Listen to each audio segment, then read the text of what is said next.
Everyone acts like Cape Verde making it to the World Cup was some kind of impossible miracle, but the truth is, if FIFA hadn't banned them at the last minute back in 2014, they would have qualified way earlier. That decision sent their dreams crashing down, but they never gave up. Instead, they spent the next 12 years building a super team out of a band of misfits that other countries refused to take a second look at.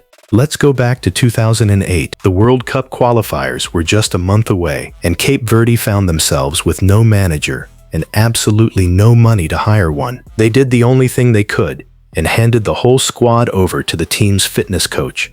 But he had one condition. He got to pick his assistant manager. He chose the guy everyone knew was their ultimate savior, Bubista. Cape Verde's history was never easy. These Atlantic islands were once made into the central hub of the slave trade. The climate was so brutal and dry that growing crops was almost impossible. Driven by droughts and famines, anyone who could leave, left. It took them 11 years after their independence just to join FIFA, and another 8 before they played their first Africa Cup of Nations qualifier. Bubista was the captain of that team. For 16 straight years, he held the squad together, back when they didn't even have proper kits to wear. After retiring, Bubista immediately joined the coaching staff, and that's when the revolution started. Their game plan was simple. Since more than half of the Cape Verdean population lived spread across the globe, they set their sights on that diaspora. They started tracking down talented players of Cape Verdean descent, scattered across Portugal and the rest of Europe. Some of their scouting stories are wilder than a movie.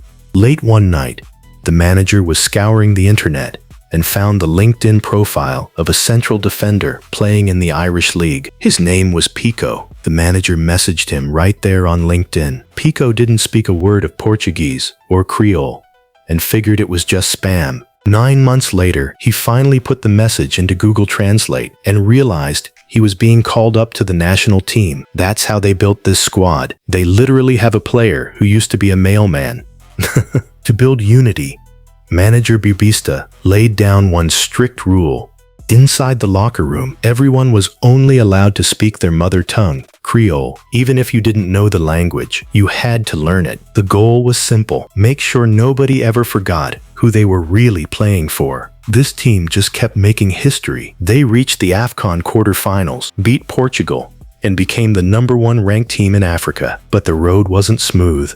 Injuries and bad luck constantly stood in their way. Yet, whenever the team was on the verge of falling apart, the older veterans stepped up. 40-year-old Vozinha and 38-year-old Stapira came out of retirement to guide the new generation because they truly believed this team was a family. That relentless drive and family bond is what finally pushed them onto the World Cup stage. By holding Spain to a draw and playing incredible attacking football against Uruguay, they proved to the world that Cape Verde is no ordinary team. They are the ultimate proof of how you can build an absolute super team with zero money, fueled by nothing but willpower and brilliant scouting.